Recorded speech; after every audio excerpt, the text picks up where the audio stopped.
and gentlemen, may I have your attention, please? Are you ready? Are you ready? Yo, what up, what up? It's your boy Rabino. And this DJ in the building. And you listening to the UpNUp Podcast. Yeah. Wait, what are we doing? I don't know, just listen.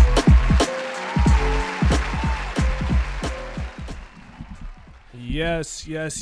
Welcome. What it do? Ladies and gentlemen, you're tuned into the UpNUp Podcast. I am your host, Rabino. And I'm DJ man. DJ I'm good. I already know you about to ask me. You fresh off that flight, man. Oh, yeah. Fresh off, man. San Diego, how was that? It was cool. Okay, man. Celebrating love. Wedding? A wedding, Yeah, right? Yep, yeah. okay. For those of you first-time listeners, hence the name UpNUp, this platform is created to cultivate the culture.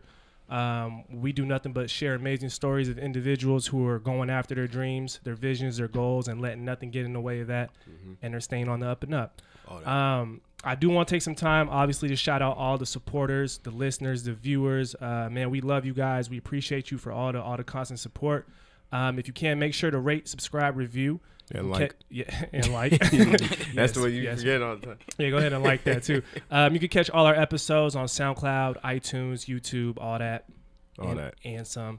Now, getting that out the way, obviously, it's a consistent theme on the show. We always bring a guest. And not just any guest. We always bring a guest with a story to tell. Hey. I'm on my Biggie shit right now.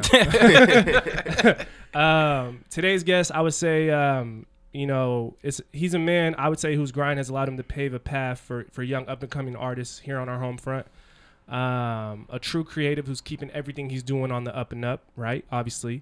Otherwise, he wouldn't be here. Already. A man whose music has allowed him to impact music lovers all the way from Seattle to Seoul, Korea. Did I say that right? Seoul? Soul. See, I was asking the homie earlier. I was like, is it Seoul or Seoul? Yeah, no, Soul. Yeah, Ready to Soul, man. Public school.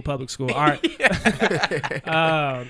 Seoul, Korea. And, he's a member of the infamous Moor Gang. Yes, sir. And just released his long-awaited album, Safe Travels. Yes. Out now on all platforms, so go listen to that. Already. Our guest is none other than the one they call Soju Poppy. Soju Poppy. A.K.A. Yeah. Jarv Dee. Thank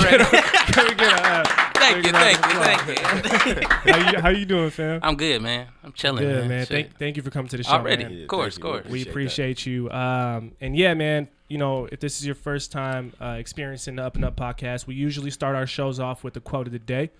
All right. Something to kind of get the vibe right, get the mood right, and my guy across the way here, he's a man of quotes. So what you got for us today, man? All right, so the quote for today is, the true beauty of music is that it connects people. It carries a message, and we, the musicians, are the messengers.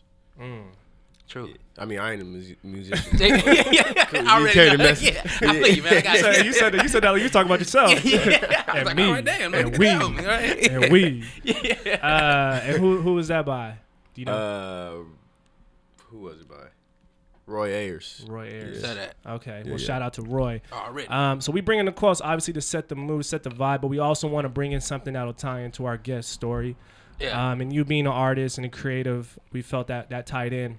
And before we get to kind of where you're at currently, because you're doing a lot and you've came a long way, we do kind of want to always start with our guests from where it started, right? Okay. So kind of where did you grow up and kind of how did that upbringing influence you and where you're at now? Where I came up? Okay, man. So, of course, I was born in Seattle, born and raised in Seattle. Yes, But my parents got a divorce when I was younger, so I was born in Seattle. Then my mom moved up north. Okay. My dad still remained in Seattle, so it was like back and forth. Okay. So I grew up from like, I think, kindergarten to like sixth grade, seventh grade, up in Everett, coming back and forth. Okay. And Everett was like, it was hella like, you seen the movie Kids? Yeah, some shit like that. So it was like, like two different sides. Like you had Broadway, it'd be like. So this North Everett. Yeah, it's North Everett. So it'd be like the white trash side, then you had like the rich kids side on top of Broadway. I had friends on both sides, but I lived on the middle class white trash. It's that borderline though, Broadway. Yeah, borderline. You know what I'm saying? So it was crazy. You know what I'm saying? Like with different music and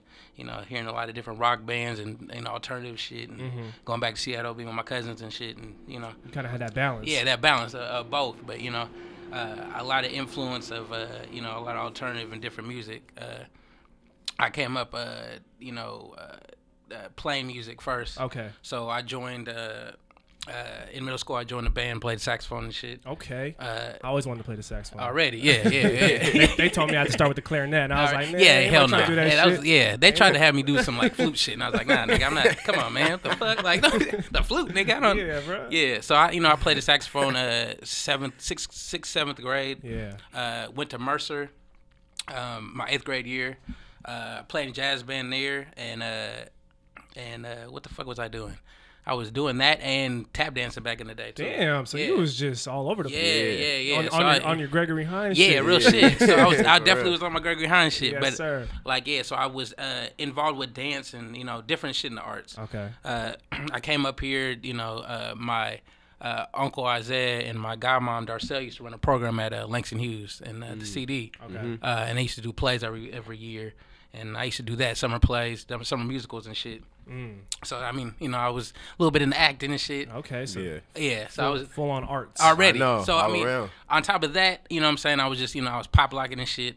I was just into a whole bunch of dance shit. Yeah, I was, you know what I'm saying, I was into all of this shit. You know what I'm saying? The culture, bro. Yeah, man, and running the streets. So I was like doing everything. Niggas didn't even know who is this nigga? Like, you know what I'm saying? Who is this nigga? But no, so I came up through Langston Hughes. A lot of the time, my dad lived on Beacon, and my mom moved to the CD, so I was going back and forth from Beacon to the CD, and I spent a lot of time in Yesler Terrace, I'm saying, the hood and shit. And I was part of a lot of different shit. So I hoofed through tap dance, through high school. I danced with like Gregory Hines and shit. Oh, so you actually danced? Yeah, I did. Before I passed away and shit. I was just throwing it out there. Yeah, no, I got a little clipping, man. I was in the newspapers, me and him dancing. I got like 2 French braids and shit. Oh, you damn. know what I'm saying? Yeah, I was in a big ass Echo sweater and shit. Yeah, man, it was So I felt like I seen that for some reason. Yeah. Like I think back in the day, right? Yeah. I posted it on Instagram and shit. Yeah. Wow. So that That's was big. That's it's big. crazy shit, man. I've been a part of a lot of different crazy shit. I've danced for Savion before. I moved out to New York when I was 18.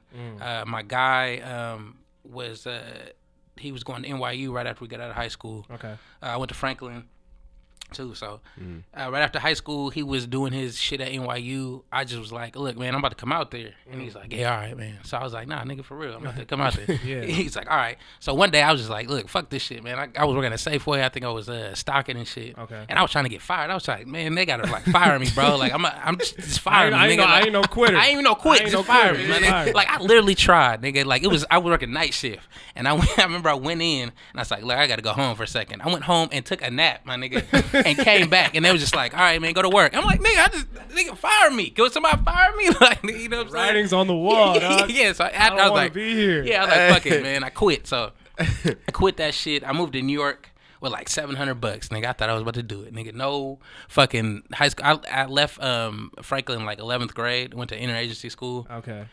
Interagency school bought me for my fucking credits. Like fuck them guys. And then that's when I made the trip to New York. And I went out there with nothing, no GED, nothing. So I was like, yeah, I'm about to go out there and do this shit. Wrong, nigga. I'm about to go out there and lose my money. So so I went out there originally to meet up with my guy, and my homegirl that I used to tap dance with was in a group with Savion. So I went and stayed with her in Park Slope, Brooklyn.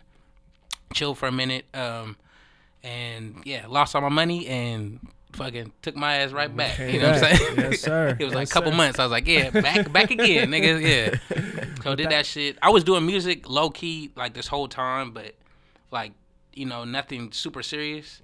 I think not until I was like 20, I was like, yeah, fuck it, I'm about to do this shit. But you've always kind of been in. Yeah, I've in always the been mix involved. Of Yeah, at the end of the day. I had music. Like music's always been part of my life. Yeah. Playing music and all that shit. I mean, I started rapping really in like 3rd grade. Like me and my guy used to like record on a little tape. Yeah, a little tape. Yeah, hell yeah. We used to stop and record all that shit. You know what I'm saying? Yeah, man. This generation of kids don't know about that. Nothing about that Flip shit, the man. tape. Yeah, Flip the tape. Flip the tape. Flip the tape. We still got like freestyle tapes of bullshit. I hope they never find them shits. It's horrible, nigga. Hey, but man. you know what I'm saying? Seriously. So I did that shit, and when I came back, I really just kind of was chilling for a minute and trying to figure out what the fuck I'm trying to do. And yeah, man, I was fucking with a couple different chicks, and I was like, hey, man, for my birthday, I think I need some music equipment. So I was just recruiting them to buy different shit. You buy the mic, and you buy, you know what I'm saying? So I got my shit together, and I would start recording myself. I mean, and the biggest reason why I did that is because I didn't have a bunch of money to, spend on fucking studio time and shit.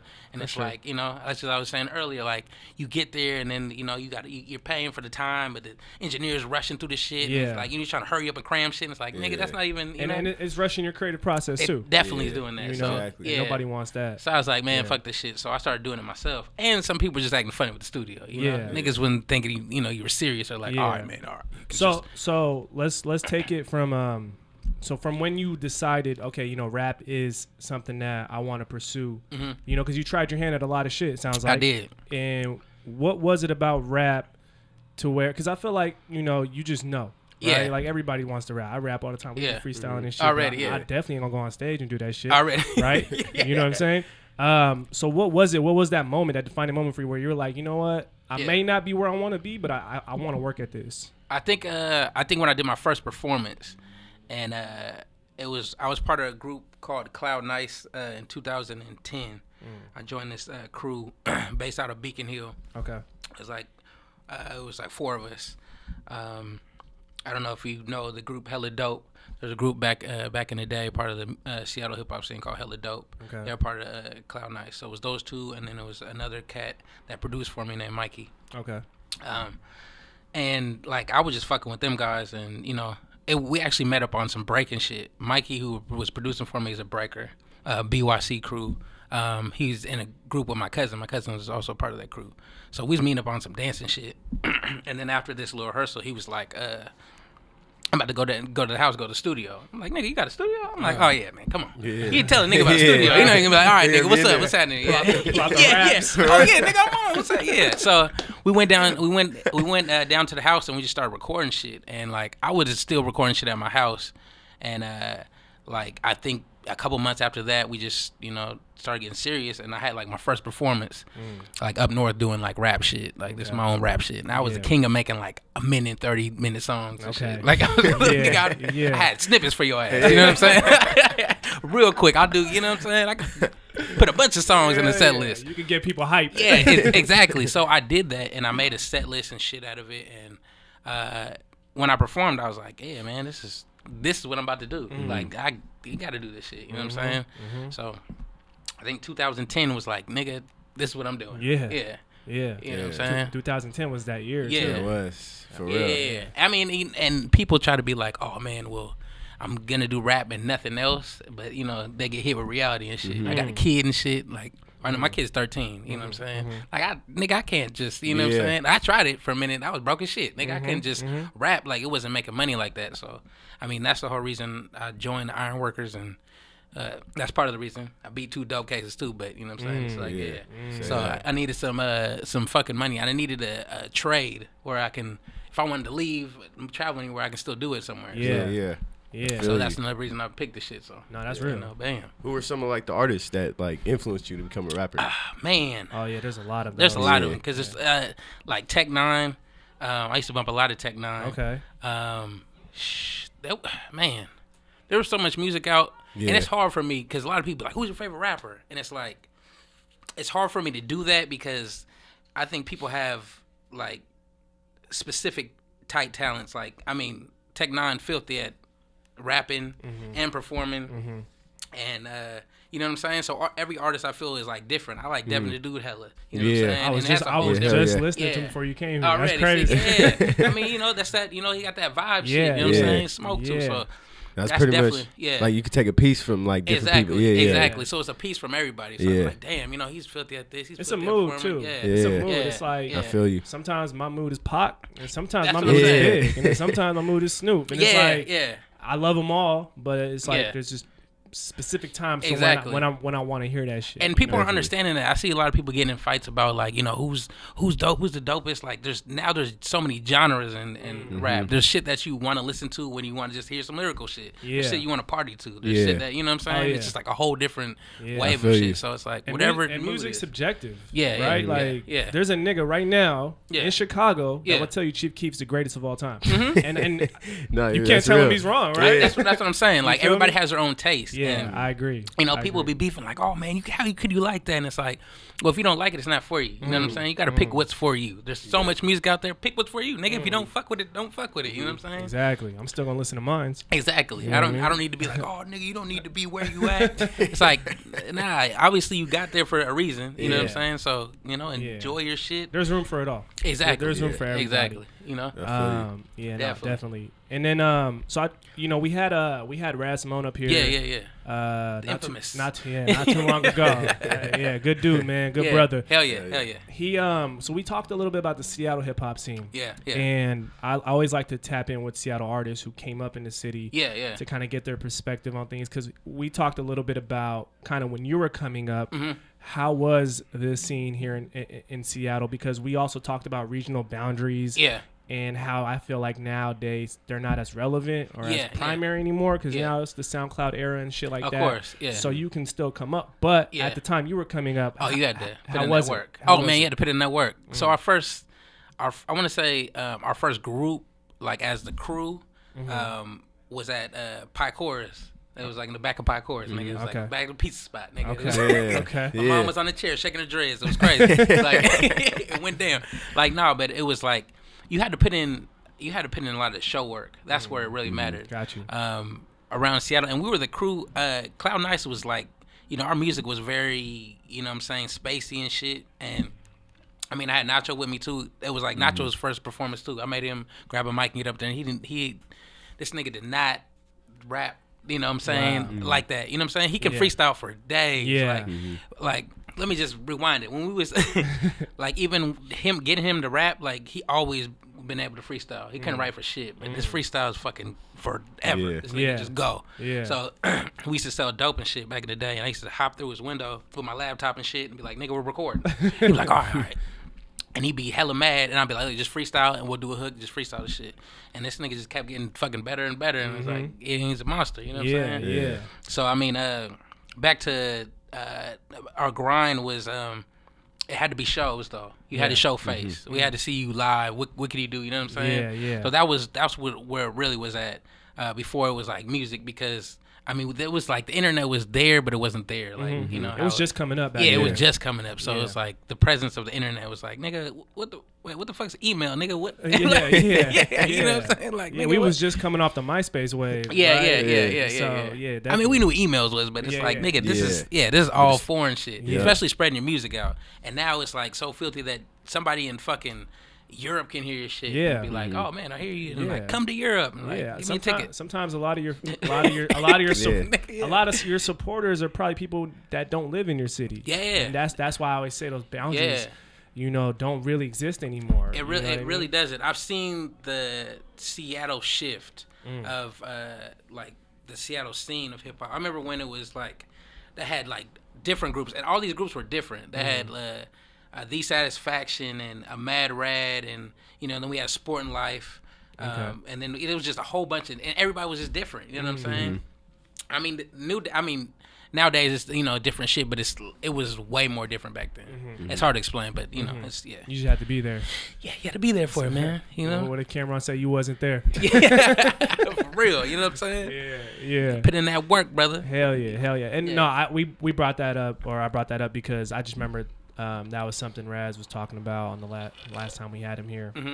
And it's just I see evolution. I see a lot of artists coming up now and making it out of the city, which I feel like will help kind of shape the identity of Seattle, right? You know what I mean? Because I felt like, and maybe you can jump into, I felt like Seattle didn't necessarily have that identity. Not at all. You know what I'm saying? As far as who we were. Like I even saw it on some LA radio show recently. They were talking about how why doesn't the Northwest get considered West Coast? Or why isn't it considered the West Coast? Why is it always just not mentioned? Exactly. You know I mean, because a lot of people from Cali was coming up here all the time. Exactly. I mean, 40 stayed the fuck up. He's in there tomorrow. What? Yeah. I didn't even know that. Yeah, exactly. Nigga just be here. You know what I'm saying? Okay. They've always, you know, a lot of cats always came up here. They just never put us on like that. You know what I'm saying? I mean, they put us on, but they never like, we had like Sir Mix-a-Lot, then it was like Sir Mix-a-Lot. Like, Yeah. we didn't have nothing else. Yeah. You know what I'm saying? That mainstream. And there's so much different music here. That's true. You know what I'm saying? And now we're finally getting the spotlight, and you're seeing that. But you know, there's still shit that gets overlooked. But that's just how you know how shit goes. Yeah, you but know? it goes back to the regional boundaries. Yeah, now it's like exactly. anybody can hear the music. Exactly. You know what I mean? Exactly. So it's like, anybody. Everybody can eat for real. Everybody can eat. Everybody can Shit, eat. you can just start rapping last week and get on, nigga, just out of a click. You know what I'm saying? Yeah. Man, let's put a record out, bro. Yeah. You trying? I'm saying, nigga, I'm saying, lottery niggas get on. Do it, bro. We got the mics right here. Yeah. So speaking of everybody can eat, let's get into. I want to tap into the album Safe Travels, Safe right? Travels, which you just your recent EP. recent drop. Yeah. And great album, by the way. I listened to it. Thank you. And it is different from maybe some things I'm probably expecting to hear from Seattle artists. Hell yeah. You know, there's a couple tracks on there that I really like. This song Seattle to Soul. Seattle Soul, yeah. Seattle Soul, very soulful record Already. I would say. Yeah. And then you had Shelby. Shelby singing on that. She's Yeah, dope. She's dope. Shelby and my guy Sam. Yeah. Yeah. Now there's the song Carl Winslow. There's a line in that song that really stuck out to me. It goes, "I'm from a city full of culture vultures where they raising rent." Yeah. Definitely. There you go. I'm gonna leave it at that. Now, if you're from Seattle or if you're from any area in America that is a victim of gentrification, right? Is that kind of what you were touching? That's what I'm talking about. I mean, you know, it's it happens everywhere. It's happening everywhere. Yeah. Like I literally, I was in New York a little bit ago and just going to Red Hook, Brooklyn, because my guys from Red Hook. We go there and it's like you see the projects and then you see super green over here. Like it's just like white folks just running through. I'm like, God damn, nigga. That's when you know the neighborhood's done. But it's like it's happening everywhere. It's like fuck, where do you go? Like a lot of people just aren't set up for this. We weren't prepared for you know what I'm saying. So now we're just like outcasts of everywhere. Everybody's getting pushed to Kent. And it's more south or north, like Speaking of the Yesler Terrace, which you mentioned, exactly. Tearing it all the way down. It don't even look the same. Not at all. Not at all. Not at all, man. I just get sad every time I drive through there. I was like, God damn, I seen so much shit go down here. Like you know what I'm saying? Yeah. So, I mean, it's hard, man. I want to be able to put something back in the city, and Jay's doing a good job of. Kind of getting in there and setting up villages and shit. But we got to get like property and shit. That's where it all counts. We got to get some fucking property. Yeah, and that's the thing, man. Like I feel like even when I drive through the Central District, I still feel like it's us. Yeah, definitely. We ain't all the way out. Nah, we ain't all the way out. And the vibe, because it feels weird. It feels like we fighting. It feels like niggas is just like, nigga, like I feel like I just want to steal on people. I'll be like, nigga, just cuz. I'm going to punch you in the face just cuz. You don't even. Just say gentrification after that. Yeah, that's it. Sorry, man. That's what you get, nigga. Just cuz, man. But, I mean, we trying to hold on to what we have. It's like, yeah, man, it's. Like musically too, man. It's like shit is. I remember when fucking Moor Gang was getting kicked out of like the venues. They weren't even fucking with us. I mean, you know what I'm saying? It's and I mean I know a lot of people have venues now, so it's it's just crazy, man. Yeah. And they're trying to take the showbox. Like, you gotta leave something, dog. Like, come on, man. Yeah. Who even made that decision? Like, shut the fuck up. It's tough, man. Yeah, It be looking weird. It be looking weird because you'll see like a new building, and then you'll see one that's been there for hella long, and then another new one, and then an old one, and then a new one. It's just already, It's just hella, like, I don't know. And the fucked up thing about it, I'm building some of these motherfuckers, man, and you can't even afford to live in this bitch. You know what I'm saying? So I'm over here building your shit. Yeah, man. So I'm watching shit go up. I'm like, okay, this random building. I knew it was real when I went to Fats Chicken and Waffles, right? Yeah. And me and two of the homies went in there. Yeah. And I walk in, packed white people front to back, right? Yeah. And hey, everybody gotta eat. I get it. Go get your food. Definitely. But when I walked in, the looks I was getting, you feel like the outcast, nigga. I'm like, you wouldn't even be here. I'm like, first of all, this chicken and waffles. Like, yeah. Why do I feel uncomfortable in a chicken and waffle spot? You know what I'm saying? Hot sauce bottles unopened. It was just a lot of shit that was just. Yeah.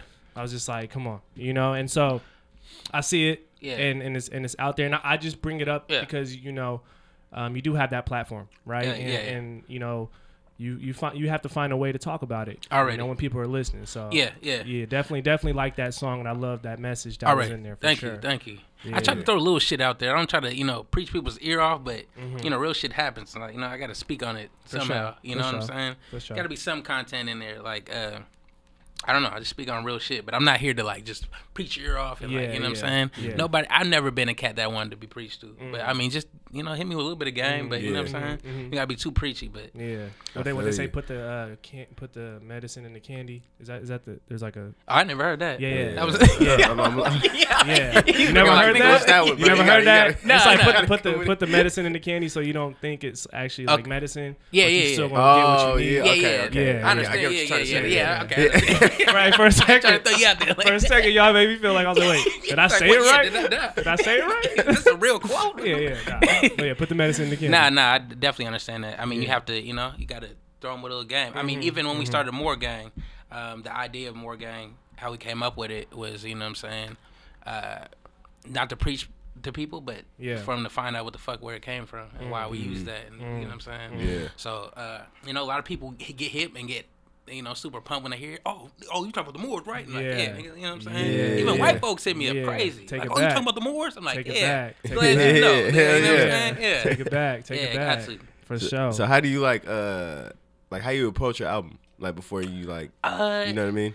Yeah. I kind of, it's weird because I'll do a lot of different, I mean, it's weird because it kind of falls together. I'll have like a kind of a theme for it.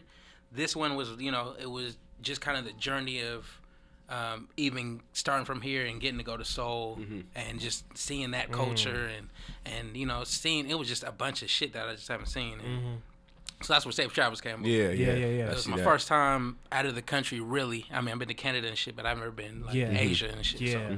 So first time over there. So I mean, that's where it kind of the songs kind of just all fall into place. It seems sequenced very organically though. Yeah, like, it definitely. seems as though like the intro comes in as if like, okay, I'm departing, and then gradually you get more comfortable with the traveling. With the travels, right? Exactly. All right? Yeah. Okay. That's exactly how it goes.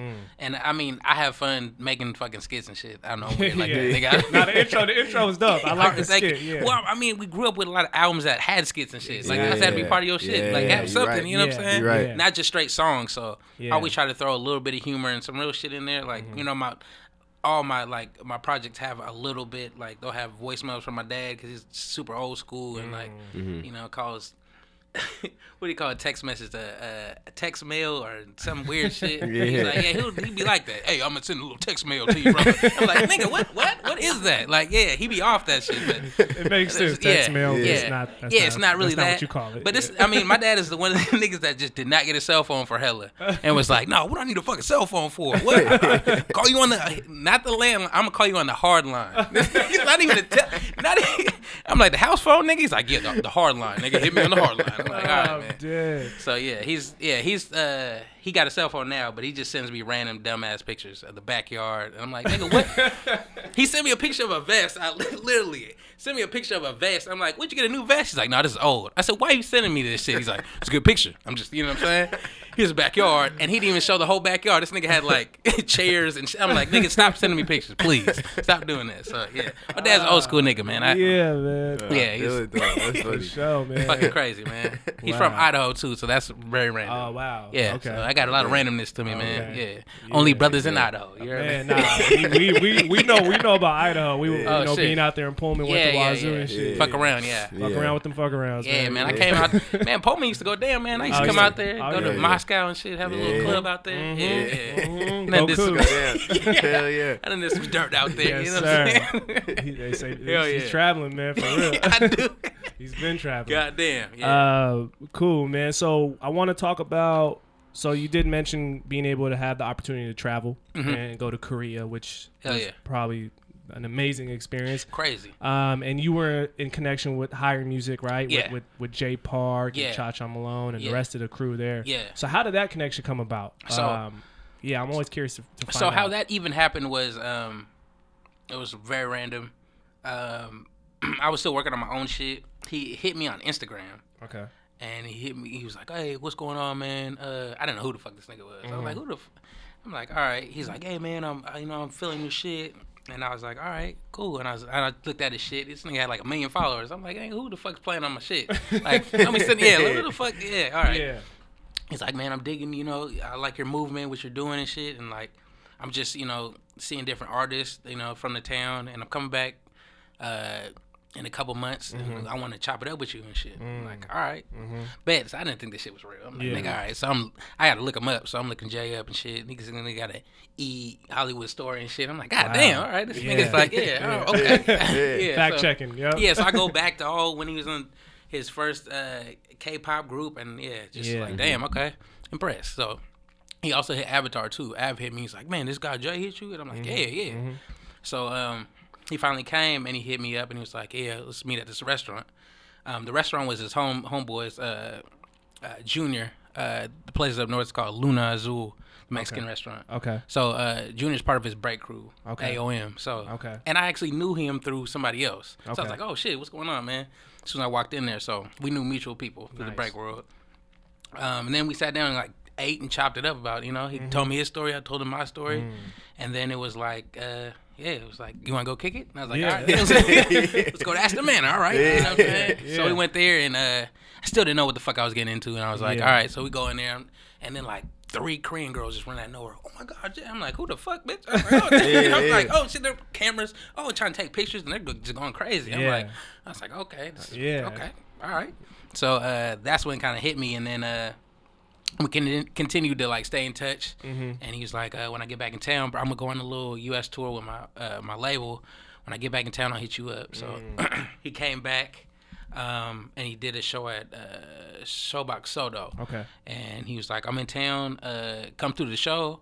I was like, yeah, cool. And he's like, you want to perform? I'm like, nigga, all right. Of You know what I'm course, saying? yeah. So this was a whole different. As soon as I got there, it was different. It was a bunch of girls with glow sticks and shit. And I was like, oh fuck, what the fuck am I walking into? Totally different crowd that you're So used this, to. yeah. So this is like boy bandish type crowd. This is like, and I think I thought it was, and with K-pop because that's when I was first learning a lot about K-pop, and it was like I thought it was just a lot of Korean girls, but there's like black, Asian. There's a whole bunch of mixed. I'm like, wow, this is hella random.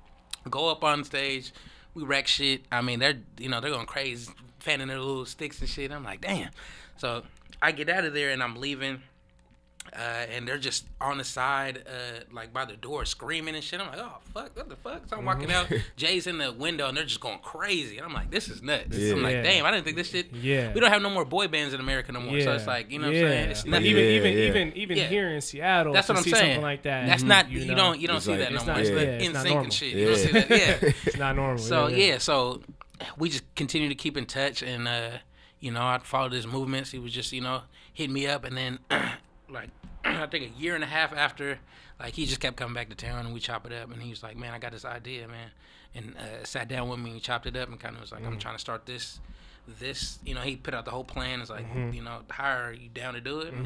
Why not? Of course, yeah, let's go. Yeah. So that came about, and woke up one day, and this motherfucker was like, hey, man, we got some chains made by Ben Baller, man, so I got you a chain. I'm like, all right, That's nigga. official. Yeah, thank you. All right. So I guess Ben Baller went out there. He's hella good friends with Jay. For sure. He chained everybody. Didn't chain a nigga. I was like, can I get chained? At least can I get on the camera? Somebody chain me, my nigga. Real, like, man. But I got my chain. So, Okay. I got my shit. You wanted that Kanye moment. Yeah, huh? that's when I be like, hey, niggas, you see this shit? Like, Nah, man. but yeah, so That's it was cool, man. This shit is still like fucking crazy to me. I'm still like, Yeah. every time I fucking like experience just like the tour from just going to crib, bro. It's just like everything's a fucking shock. It kind of opens your eyes to how impactful hip hop is, Yes, right? And it how is. music travels. Like I remember seeing an interview with Snoop, and he was talking about how one time him and Dre were performing somewhere in Asia. Yeah. And there was thousands and thousands of fans who don't speak English, but don't know the words. what the hell they saying, but they going ape shit crazy. Yeah. Crazy. And he was like, that's when I really realized how impactful this music is. So that's just dope, bro. That's just dope to see that. It's shocking, man. The first time I went to Cree was this year. When I flew out there, like when I first got there, I met Jay at the studio. He's like, "You trying to hit this club?" And I'm like, "All right, yeah. Come on." So we go to the club. It's called Club Soap. We like go downstairs, and he's like, "Another one of your label mates about to perform tonight." The homie Woody Goldchild. Okay. This cat is crazy. He don't really speak English like that. Dog, it's Phil. He can dance like a motherfucker. He knows all the dancing from here. I'm like, he's dope. Like real shit. Yeah. Just full of energy, and like that's when he had like his hair dreaded in like different colors and shit. Like his whole crew looked like some anime niggas. Like it was just filthy. Like a nigga with a trench coat. I'm like, damn. I'm like, what the hell? I'm like this part of the crew. He introduced me to another producer. Shout out Junior Chef. I don't know if you heard that song Ichima. That sounds familiar. It was a super trap. Okay. There's a Korean artist. I think so. I forgot dude's name. I can't think of it. The title sounds familiar. But yeah, you seen it. It went viral. But I met him. I was like, oh yeah, man. He's like, yeah, this dude made blah blah blah beat. And I was like, oh, dope shit. And he's still making hella shit for the cats. So that was dope. And then he was like, man, you trying to perform? And I'm like, for a second, I don't know what the fuck I was like, getting nervous. I was like, no, nigga, I'm in Asia, nigga. Let's do this shit. Like, nigga, let's. Hell yeah. And it was a good response, man. It was dope. Just being, it was fucking filthy. I was just shocked the whole time. When we left, like, this guy had his hoodie on, and we walked through like a little crowd in the street, and then like people just started noticing and bringing out their camera phones and following us and shit. And I was like, oh shit. I'm like, damn. They had to throw us in a taxi and get us out of there. But it was like, damn, this shit's crazy. Yeah. Like, Yeah. I mean, yeah, man. It's just nuts. And then on top of that, like, Jay's so filthy because he works fucking nonstop. This motherfucker just works. He's like a robot, bro. I don't even know how he does this. Yeah. But, so I'm walking around, so I leave my hotel. I'm just like, I'm going to venture around. Fuck this shit. You know what I'm saying? I walk around, like, this nigga starts to be, I see this nigga's picture on everything. Like, I'm walking around Subway, he's with a Subway sandwich. Like, you know what I'm saying? This nigga got his own Subway sandwich. I said, damn. You don't even eat Subway.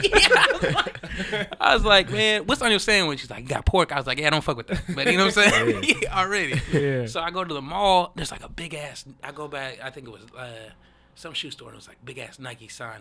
Nike ad. Yeah. 2 big ones. I'm like, damn. Wow. I see another producer. He produced Seattle to Soul. Okay. He's another big producer out there. He's part of his other label. Okay. His name's Gray, and he had a billboard in the middle of the mall too. I'm like, damn. Yeah. I'm like, damn. Everybody's living. Like, you know, it just was a real shock. And I mean, you know how everything is so respectful over there, and hella people get plastic surgery, and there you see people walking around with the mask and shit. And it's common. Yeah, like, it's just common. People just do it. Like they change the whole shit up. Like you know what I'm saying? Yeah. So it's crazy, man. Yeah, but I mean, again, it's perspectives though. Yeah, it definitely opens your perspectives, and now you're looking at it like I'm tapped into a whole new market. Whole new market. You know, you come back here with just a whole different energy, whole different vibe. Yeah, right? Yeah, definitely. It was just I still got to learn the language because I don't know if they talking shit about me or not. So they could be like, this nigga ain't shit, smiling and shit, taking pictures. I swear, I always be thinking that sometimes. Yeah. When someone's talking to me in a different language, I don't understand. Yeah, I'd be like, man, they probably roasting me right now, bro. I don't even can't do the shit about this.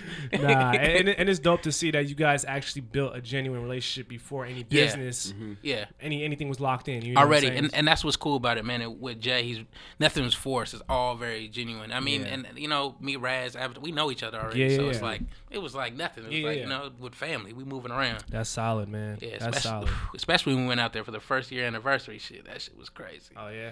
They had a club, so the club was from 11 p.m. to 10 a.m.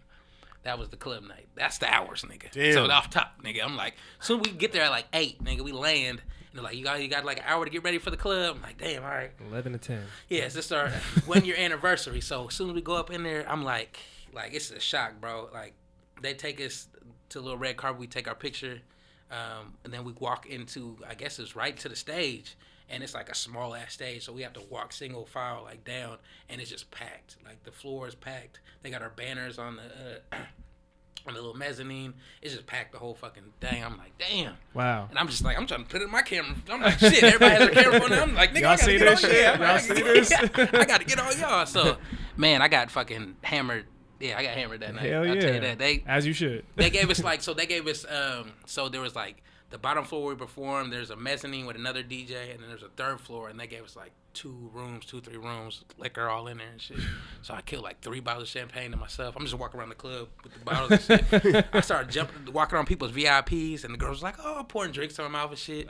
And like, I knew they didn't understand shit. Hey, some dude was like, yeah, he was cool. And then the girls like started showing me hella love. And this nigga got hella mad or something. Yeah. And he was like, bro. And I was just loaded. I was like, bro, don't disrespect me, bro. I walked in there, don't disrespect me, bro. I don't think you understand what the fuck I said. So he just looked at me like, all right, yeah. Oh my god. It had to be said. Yeah, though. had to be said, man. I had to let it out. He probably didn't understand none of this shit because he looked at me very weird, and then it's like, all right, bro, get out of my section. Man, Yeah. man, hilarious. dope, man. You made me want to go to Korea now. Man, I gotta check it out. I tell you, it's where it's at, man. For It's cool. sure, Yeah, for hell sure. So now, man, we touched on a lot, and I appreciate you sharing these stories, man, because, you know, for a lot of people who do listen and watch our shows, we always try to show them the evolution, right? Like, it's not always about the result. It's not always about where you're at. It's about the process, Yeah, right? the process, man. You know, and I'm glad you were able to kind of share your process up from where you started to, you know, where you came. Still going. You know what I'm saying? Exactly. I wanted to get to that. So what are some things on the horizon we could be looking forward to? I know the album's out. You're probably moving that, but Yeah. what are some things we got down the pipeline? So I'm just gonna be working on more music. I got another video gonna drop soon. I don't know exactly when. One for Seattle to Seoul. That's Okay. gonna be the one. Okay. We shot that here and in Korea. Oh, nice. We shut down. We didn't even shut it down. Out in Korea, when we did that first year anniversary thing, the next day we shot in a Korean barbecue spot, and like the owner was cool as fuck. He did just like come in here, like we just turn on the music. There were people eating and shit. They didn't give a fuck. We just turned on the music, started jamming, Just and extras. everybody started drinking. The owner started pouring hella soju for me and shit, dancing and shit. It's crazy. Yeah. It's crazy. I'm gonna have to show you guys the video. I'll give you a sneak Yeah. peek. I and mean, shit, I you might know have what to. I'm saying? Hell yeah. I need Might some give you a soju, sneak too. peek, man. You know what I'm saying? I gotta try that soju too. Oh, yeah, man, get on that soju, I gotta man. Get on that, yeah. Real shit. That is a sneaky drink, man. Man, I've been hearing about it for like the last. My guy right here has been telling me about it for the last 3 months. I got it. And we went on tour, man. You know, we had the Korean side and our American side, but every city we go to, we're going to Koreatown. We're like tapped in with Koreatown. For sure. Soju, I'm like, before the food come out, I'm like, bring out the soju, nigga. Let's take a shot. Let's get it popping, man. Let's get it. You know what I'm saying? Let's get it. Yeah, man. So I mean, yeah, they got me hooked on the soju. Okay, Shit. so the video and then So it's the video and then I can't even say the moves yet because I don't know if it's I'm gotta wait till it happens. Oh no, for sure. There's some shit coming up, For man. sure, we you know know. what I'm saying? Hopefully we back on the road. So Definitely. yeah. Looking forward to that, man. Hell yeah.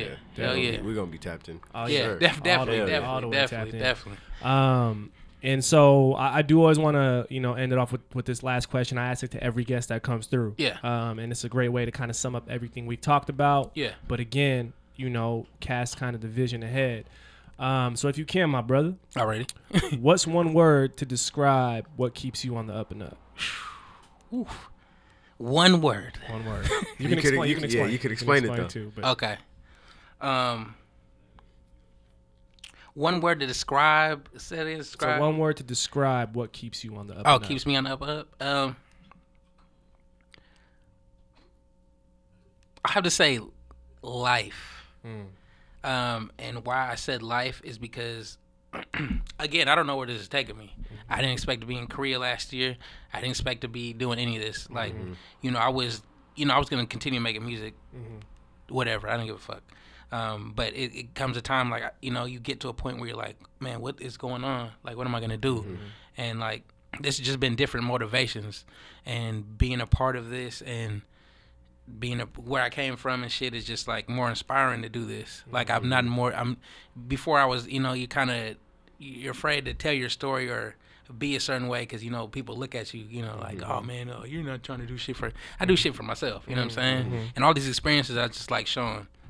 And, sometimes when you even make music, it's hard to put it out because you don't know how people are gonna, receive the shit. You know what I'm saying? Like, oh, this don't sound like the new shit. You know what I'm saying? Yeah. But it's like, fuck it. It don't sound like new shit. So, just let them, So I think life is just, the more life experiences I have, I mean, I can just keep making music. You know what I'm saying? I can't make up a bunch of shit. I'm not a cat that can just make up a bunch of stories and rap them. I gotta have some kind of experience in the shit. Yeah, something real that you can draw from. Exactly. Yeah. So life, man. I want to say two words. I want to say life and family. Life for the inspiring and family, it just keeps you focused and make sure they're taken care of. I want to make sure. I don't care about being fucking rich and shit. As long as I can travel comfortably and make music and I can do whatever the fuck I want to, that's cool. Yeah. Like if I'm comfortable enough, I can travel next week or and still have my bills paid. I'm sorry. That's all I can ask for. You know what I'm saying? I feel like when you're just living in your truth and you're not so concerned with the external shit. Yeah. And you just kind of drawing from within. Yeah. It's amazing what kind of impact you can have too. Definitely. But it's definitely easy to get unfocused. Oh, for sure.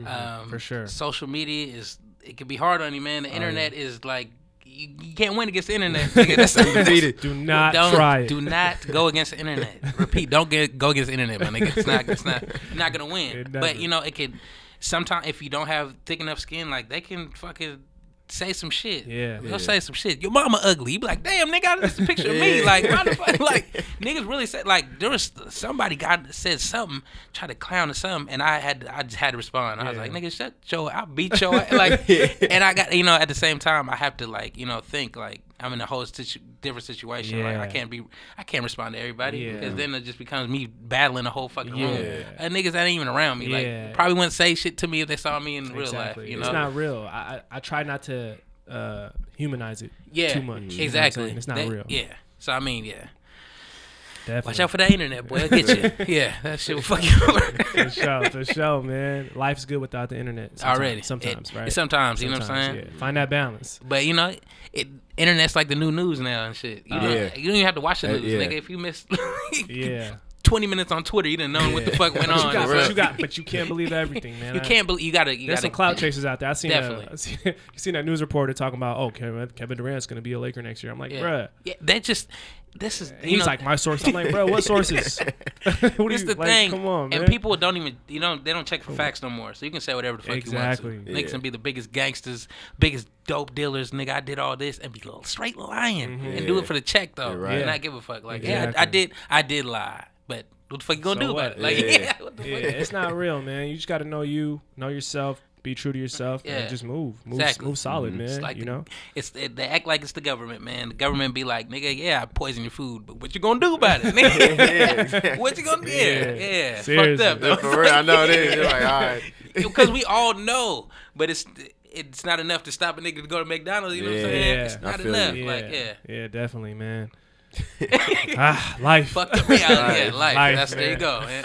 Well, man, Jarv Dee, man, we appreciate you again for coming, and we wish you much success on your journey. Thank you. Your continued journey. We're always tapped in with everything you're doing. We support you. And man, I think it's officially okay to say Jarv is officially a member of the UpNUp. Can we get a round of applause? Thank you. Thank you, my brother. Thank you, my brother. Appreciate y'all, man. Already.